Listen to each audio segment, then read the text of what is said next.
Sir ಈ ಕಡೆ sir sir ಅಲ್ಲ ಅಲ್ಲ ಸೆಂಟರ್ ಕ್ಯಾಮ್ರಾ ನೋಡಿ ಆ ಘಟನೆಗಳು ಆಗೋದು ಒಂದು ಭಾಗ. ಆ್ಯಕ್ಷನ್ ತೊಗೊಂಡಿದ್ದು ಕಣ್ಣಿಗೆ ಕಾಣಿಸ್ಲಿಲ್ಲ ನಿಮಗೆ? ಅಲ್ಲ ಒಂದು ನಿಮಿಷ, ಕಾಣಿಸ್ತಾ ಇಲ್ಲ? ನಮಗೂ ಒಂದು ಬೇಕು ತಾನೆ ಡೀಟೇಲ್ಸು. ಬಂದ ತಕ್ಷಣ ಮೂರು ಜನರ ಮೇಲೆ ಹಾಕಿದ್ದಾರೆ ಆ್ಯಸ್ ಇಟ್ ಈಸು. ನೆಕ್ಸ್ಟು ಅವ್ರು ಏನು ತನಿಖೆ ಮಾಡ್ತಾರೆ, ಯಾವುದೇ ಥರದ ಏನು ಪಾರ್ಶಲಿಟಿ ನಡೆಯಲ್ಲ, ಅದೇನು ತನಿಖೆ ಆಗಬೇಕು ಅದಾಗ್ತದೆ. ಅದನ್ನು ಬೆಳಗ್ಗೆ ಕೂಡ ನೀವು ಆಗಲೇ ನಿಮ್ಮವ್ರು ಬಂದಿದ್ರು ಅಲ್ಲೆಲ್ಲ ಕೇಳಿದೆ, ಅದನ್ನು ಹೇಳಿದ್ದೀನಿ. ನಿನ್ನೆನೂ ಕೂಡ ಐತೆ 3 ಜನರಿಗೆ ಅರೆಸ್ಟ್ ಮಾಡಿದ್ದಾರೆ. SP ಅವ್ರ ಹತ್ರ ರೆಗ್ಯುಲರ್ ಟಚ್ಚಲ್ಲಿ ಇದ್ದೀನಿ ನಾನು. ಸರ್ ರಮೇಶ್ ಅಂತ ವ್ಯಕ್ತಿ ಅಲ್ಲೇನು ಕಾಣಿಸ್ಕೊಂಡಿದ್ದ ವಿಡಿಯೋದಲ್ಲಿ, ಆತನ ಇನ್ನೂ ಬಂಧನ ಆಗಿಲ್ಲ, ಅಲ್ಲೇ ಐ ವಿಟ್ನೆಸ್ ಥರ ಇದ್ರೂ ಕೂಡ ಐ ಥಿಂಕ್ ಅವ್ನು ಫೋನ್ ಕೊಟ್ಟವ್ನು, ನೀವು ಹೇಳೋದು ಫೋನ್ ಕೊಟ್ಟವನು.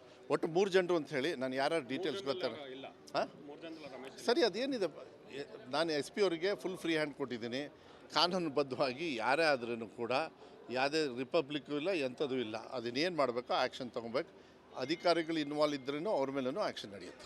ಶಾಸಕರು ಮೊದಲನೇದು ಅವರೇ ಒಪ್ಕೊಂಡಿದ್ರು ಸರ್, ಮಗ ಬೈದು ತಪ್ಪಾಗಿದೆ, ಕಾನೂನು ರೀತಿಯಲ್ಲಿ ಕ್ರಮ ಕೈಗೊಳ್ಬೋದಿತ್ತು ಅಂತ ಹೇಳಿ. ಬಟ್ ಮಗನ ಮೇಲೆ ಯಾವುದೇ ನೋಡಿ ನೋಡಿ ನೋಡಿ ನೋಡಿ ನಾನಲ್ಲ ಕ್ರಮ ತಗೊಳ್ಳೋನು. ಆದರೆ ನನ್ನ ಡ್ಯೂಟಿ ಏನು ಅಂದರೆ ಅಧಿಕಾರಿಗಳ ರಕ್ಷಣೆ ಮಾಡ್ತಕ್ಕಂಥದ್ದು ನನ್ನ ಜವಾಬ್ದಾರಿ ನಂಬರ್ 1. ಅದರಲ್ಲೂ ಒಬ್ಬರು ಹೆಣ್ಮಗಳು ಅಧಿಕಾರಿ, ಅವ್ರನ್ನ ರಕ್ಷಣೆ ಮಾಡೋದು ನಮ್ಮ ಸರ್ಕಾರದ ಆದ್ಯತೆ, ನಂದು ಡ್ಯೂಟಿ ಆಗ್ತದೆ. ಅದನ್ನು ಒಂದು ಭಾಗ ಮಾಡೋದು. ಇನ್ನೊಂದು ತನಿಖೆ ಮಾಡಿ ಅವ್ರು ಏನೇನು ಯಾರ್ಯಾರ ಮೇಲೆ ತಪ್ಪಿಸ್ತಿದ್ದಾರೆ ಅವ್ರ ಮೇಲೆ ಆ್ಯಕ್ಷನ್ ತೊಗೊಳ್ಳೋದು ಕಾನೂನು ಮಾಡ್ತದೆ. ನೀವು ವರಿ ಮಾಡೋಕ್ಕೆ ಹೋಗಬೇಡಿ, ಅದನ್ನು ಮಾಡೇ ಮಾಡ್ತಾರೆ. ಸರ್ CT ರವಿ ಅವರ ವಿಚಾರದಲ್ಲಿ ಕಾನೂನು ಅಷ್ಟು ಬೇಗ ಇದು ಮಾಡಿದಾಗ ಇಲ್ಲಿ ಯಾಕೆ ಆಗ್ತಿಲ್ಲ ಅನ್ನೋದೊಂದು BJP ಅವರ ಆರೋಪ ಸರ್. ಏನು CT ರವಿ ಅವರು ಮಾತಾಡಿದಾಗ ಹಾಂ ನೋಡ್ರಿ ಒಂದು ನಿಮಿಷ, ಅಲ್ಲಿಗೆ ಇಲ್ಲಿಗೆ ಇಶ್ಯೂನ ನೆಂಟಸ್ಗೆ ತರಕ್ಕೆ ಹೋಗಬೇಡಿ. BJP ಅವರು ಆರೋಪ ಅಲ್ಲ ಒಂದು ನಿಮಿಷ, ಅದು ಯಾರಿದ್ದಾರೆ ಅವ್ರಿಗೆ ಕೇಳ್ಕೊಳ್ಳಿ. ಈ ವಿಚಾರನ ಕೇಳ್ತಾ ಇದ್ದೀರಾ, ಅದಕ್ಕೆ ನಾನು ಸೀಮಿತವಾಗಿ ಯಾರ್ಯಾರು ತಪ್ಪಿಸ್ತಾರಿದ್ದಾರೆ ಅವ್ರ ಮೇಲೆ ಆ್ಯಕ್ಷನ್ನ ಕಾನೂನುಬದ್ಧವಾಗಿ ತಗೊಳ್ತಾರೆ. ಒಂದು ನಿಮಿಷ ನೋಡ್ರಿ, ನಾನು ನಿಮ್ಗೆ ಹೇಳ್ತಾ ಇದ್ದೀನಿ, ಬೇರೆಯವ್ರಿಗೆ ಉತ್ತರ ಕೊಡೋಕ್ಕಿಲ್ಲ ನಾನು. ಒಂದು ನಿಮಿಷ ಹೇಳ್ತೀನಿ ಕೇಳಿ, ಒಂದು ನಿಮಿಷ. ಭದ್ರಾವತಿ ಪ್ರಶ್ನೆ ಅಲ್ಲ, ನನ್ನ ಜಿಲ್ಲೆಯಲ್ಲಿ ಯಾವುದೇ ಥರದ ಈ ಥರ ಘಟನೆ ಆಗದೇ ಇರತಕ್ಕಂಥ ರೀತಿಯಲ್ಲಿ ಜವಾಬ್ದಾರಿಯನ್ನು ನಾನು ಹೊರಬೇಕಾಗತ್ತೆ. ನಾನು ಅದನ್ನು ತಗೊಂಡು ಅದನ್ನು ಏನು ಅಧಿಕಾರಿಗಳಿಗೆ ಫ್ರೀ ಹ್ಯಾಂಡ್ ಕೊಟ್ಟು ಇನ್ವೆಸ್ಟಿಗೇಷನ್ ಮಾಡಿ ಯಾರ್ಯಾರ ಮೇಲೆ ಆ್ಯಕ್ಷನ್ ತೊಗೋಬೇಕೋ ಅವ್ರ ಮೇಲೆ ತಗೊಳ್ತಾರೆ. ಅಲ್ಲ ನಾನು ಹೇಳ್ತಾ ಇದ್ದೀನಿ, ಅಲ್ಲ ಒಂದು ನಿಮಿಷ, ಆ ಥರ ಏನು ನೀವು ಹೇಳ್ತಾ ಇದ್ದೀರಿ, ನಾನು ಹೇಳ್ತಿದ್ದೆ ಇಂಥದ್ದು ಇಲ್ಲಿಗಲ್ ಆ್ಯಕ್ಟಿವಿಟೀಸ್ ಯಾವುದೇ ಕಾರಣಕ್ಕೂ ಮಾಡೋದಕ್ಕೆ ಬಿಡೋದಿಲ್ಲ. ಇನ್ನೂ ಟೈಟ್ ಮಾಡಬೇಕು ಅಂದರೆ ನಾವು ಮಾಡ್ತೀವಿ. ಅದನ್ನು ತಲೆ ಕೆಡ್ಸ್ಕೊಳಕ್ಕೆ ಹೋಗ್ಬೇಡಿ, ಅದು ಮಾಡಬೇಕು. ಕಾನೂನೇ ಗೆಲ್ಲಬೇಕಿನ್ನು ಯಾವುದೂ ಅಲ್ಲ. ಅವರ ಮತ್ತೇನಾದರೂ ಹೋಗಿ ಮಂಜುನಾಥ್ ಅವ್ರ ಮನೆಗೆ ಹೋಗಿ ಭೇಟಿ ಮಾಡಿ, ಪಾಪ ಮನಸ್ಸಿಗೆ ನೋವಾಗ್ತದೆ. ನನಗನ್ಸುತ್ತೆ ಇಂಥ ದೇಶದ ಒಬ್ಬ ಯೋಧ ಕಳ್ಕೊಂಡಾಗ ಒಂದೊಂದು ಫ್ಯಾಮಿಲಿಯಲ್ಲೂ ಒಬ್ರನ್ನ ಕಳ್ಕೊಂಡಾಗ, ಅದು ಬರೀ ಅವ್ರ ಕುಟುಂಬಕ್ಕಲ್ಲ. ಯಾಕೆಂದರೆ ಅವರು ದೇಶ ಕಾಯೋನು, ಅಂದರೆ ಎಲ್ಲ ಮನೆಯೂ ಕಾಯ್ತಕ್ಕಂಥ ಒಬ್ಬ ಯೋಧ. ಮನಸ್ಸಿಗೆ ನೋವು, ಪಾಪ ಹೆಣ್ಮಗಳು, ಆಸಾಮದವರು, ಕಷ್ಟ ನೋಡೋಕ್ಕೆ ಭಾಳ ತೊಂದರೆ ಆಗುತ್ತೆ. ಅಲ್ಲಿ ಕೆಲವು ಬೇಡಿಕೆಗಳನ್ನು ಗ್ರಾಮಸ್ಥರು ಮತ್ತು ಅವ್ರು ಓದಿರ್ತಕ್ಕಂಥ ಶಾಲೆ ಅದನ್ನು ಕೂಡ ಕೆಲವು ಬೇಡಿಕೆಗಳಿಟ್ಟಿದ್ದಾರೆ. ನಾನಾಗಲೇ ಅವ್ರಿಗೆ ಹೇಳಿದ್ದೀನಿ. ಶಾಲೆದು ನಾನೇ ಇಮ್ಮಿಡಿಯೇಟಾಗಿ ಈಗ ಅವ್ರ ಹೆಸರಲ್ಲಿ ಓದಿರ್ತಕ್ಕಂಥ ಶಾಲೆ ಅಭಿವೃದ್ಧಿಯನ್ನು ಆದಷ್ಟು ಬೇಗ ಮಾಡಿಕೊಡೋ ಅವರೆಲ್ಲ ಕೊಟ್ಟಿದ್ದಾರೆ. ಈಗ BO ಅವರಿಗೆಲ್ಲ ಇನ್ಸ್ಟ್ರಕ್ಷನ್ಸ್ ಕೊಟ್ಟಿದ್ದೀನಿ. ಇನ್ನೊಂದು ವಾರದೊಳಗೆ ಪ್ಲ್ಯಾನು ಇದೆಲ್ಲ ಕೊಡ್ತಾರೆ. ಪ್ಲಸ್ ಪುತ್ಥಳಿಕೆ ಮಾಡಬೇಕು ಅಂತ ಇದ್ದಾರೆ. ಅದು ಪುತ್ಥಳಿಕೆ ನಾನೊಬ್ಬನೇ ಅಲ್ಲ, ಎಲ್ಲ ಅವ್ರ ಅಭಿಮಾನಿಗಳು ಎಲ್ಲರೂ ಸೇರಿ ಮಾಡೋದು. ಅದು ಬರೀ ಸರ್ಕಾರ ಮಾಡತಕ್ಕಂಥದ್ದಲ್ಲ. ಮತ್ತು ಸರ್ಕಾರದಿಂದ ಕೆಲವು government of India, government of Karnataka ಎರಡು ಬರ್ತೀವಿ. ಗೌರ್ಮೆಂಟ್ ಆಫ್ ಇಂಡಿಯಾ ಬರೋದ್ರಿಂದ ಅವ್ರೇನು ತೀರ್ಮಾನ ತಗೊಳ್ತಾರೆ ನೋಡಿಕೊಂಡು ನಾನು ಗೋಪಾಲಕೃಷ್ಣ ಅವ್ರ ಹತ್ರ ಮಾತಾಡಿದೆ. ನಾನು ಅವರು ಹೋಗಿ ಮಾನ್ಯ ಮುಖ್ಯಮಂತ್ರಿಗಳಿಗೆ ಇದ್ರ ಬಗ್ಗೆ ಯಾವ ರೀತಿ ಸಹಾಯ ಮಾಡ್ಬೋದು ಅಂತೇಳಿ ಚರ್ಚೆ ಮಾಡಿ ಮಾಡೋಣ ಅಂಥೇಳಿ ನಾನು ಏನಂತ ಈಗ ಬಾಯಿ ಮುಚ್ಕೊಂಡು ಕೆಲಸ ಮಾಡೋಕ್ಕೆ ಹೇಳಿದ್ದಾರೆ. ಹೋಗ್ತೀನಿ. ಅಲ್ಲ ಆ ಘಟನೆಗಳು ಆಗೋದು ಒಂದು ಭಾಗ. ಆ್ಯಕ್ಷನ್ ತೊಗೊಂಡಿದ್ದು ಕಣ್ಣಿಗೆ ಕಾಣಿಸ್ಲಿಲ್ಲ ನಿಮಗೆ? ಅಲ್ಲ ಒಂದು ನಿಮಿಷ, ಕಾಣಿಸ್ತಾ ಇಲ್ಲ? ನಮಗೂ ಒಂದು ಬೇಕು ತಾನೆ ಡೀಟೇಲ್ಸು. ಬಂದ ತಕ್ಷಣ ಮೂರು ಜನರ ಮೇಲೆ ಹಾಕಿದ್ದಾರೆ ಆ್ಯಸ್ ಇಟ್ ಈಸು. ನೆಕ್ಸ್ಟು ಅವ್ರು ಏನು ತನಿಖೆ ಮಾಡ್ತಾರೆ, ಯಾವುದೇ ಥರದ ಏನು ಪಾರ್ಶಲಿಟಿ ನಡೆಯಲ್ಲ, ಅದೇನು ತನಿಖೆ ಆಗಬೇಕು ಅದಾಗ್ತದೆ.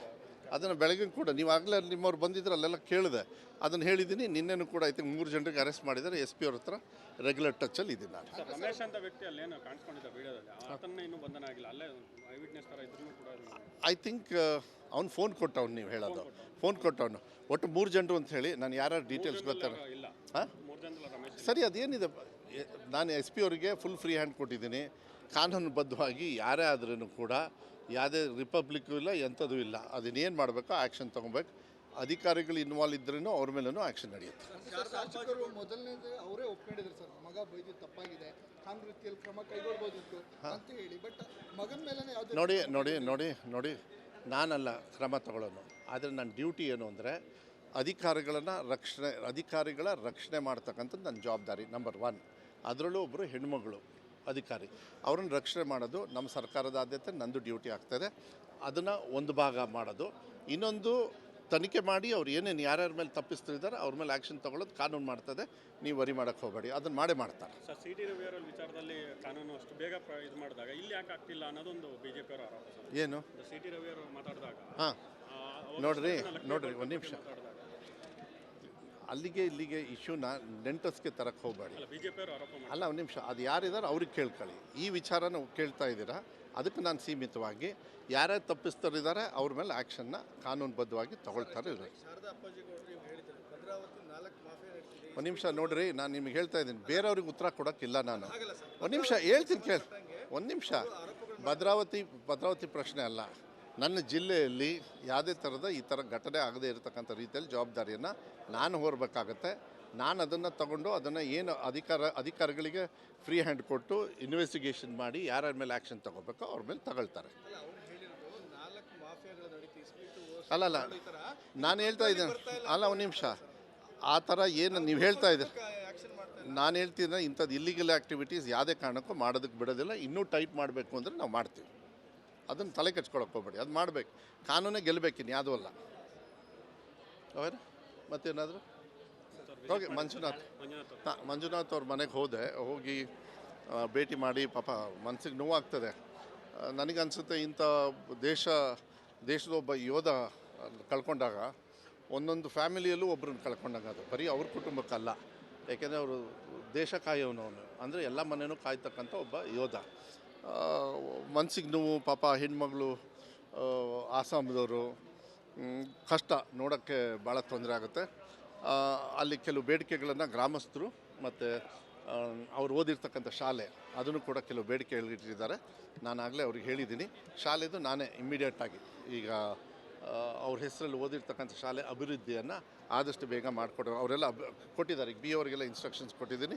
ಇನ್ನೊಂದು ವಾರದೊಳಗೆ ಪ್ಲ್ಯಾನು ಇದೆಲ್ಲ ಕೊಡ್ತಾರೆ. ಪ್ಲಸ್ ಪುತ್ಥಳಿಕೆ ಮಾಡಬೇಕು ಅಂತ ಇದ್ದಾರೆ. ಅದು ಪುತ್ಥಳಿಕೆ ನಾನೊಬ್ಬನೇ ಅಲ್ಲ, ಎಲ್ಲ ಅವ್ರ ಅಭಿಮಾನಿಗಳು ಎಲ್ಲರೂ ಸೇರಿ ಮಾಡೋದು. ಅದು ಬರೀ ಸರ್ಕಾರ ಮಾಡತಕ್ಕಂಥದ್ದಲ್ಲ. ಮತ್ತು ಸರ್ಕಾರದಿಂದ ಕೆಲವು government of India, government of Karnataka ಎರಡು ಬರ್ತೀವಿ. ಗೌರ್ಮೆಂಟ್ ಆಫ್ ಇಂಡಿಯಾ ಬರೋದ್ರಿಂದ ಅವ್ರೇನು ತೀರ್ಮಾನ ತಗೊಳ್ತಾರೆ ನೋಡಿಕೊಂಡು, ನಾನು ಗೋಪಾಲಕೃಷ್ಣ ಅವ್ರ ಹತ್ರ ಮಾತಾಡಿದೆ. ನಾನು ಅವರು ಹೋಗಿ ಮಾನ್ಯ ಮುಖ್ಯಮಂತ್ರಿಗಳಿಗೆ ಇದ್ರ ಬಗ್ಗೆ ಯಾವ ರೀತಿ ಸಹಾಯ ಮಾಡ್ಬೋದು ಅಂತೇಳಿ ಚರ್ಚೆ ಮಾಡಿ ಮಾಡೋಣ ಅಂಥೇಳಿ ನಾನು ಏನಂತ ಈಗ ಬಾಯಿ ಮುಚ್ಕೊಂಡು ಕೆಲಸ ಮಾಡೋಕ್ಕೆ ಹೇಳಿದ್ದಾರೆ. ಹೋಗ್ತೀನಿ.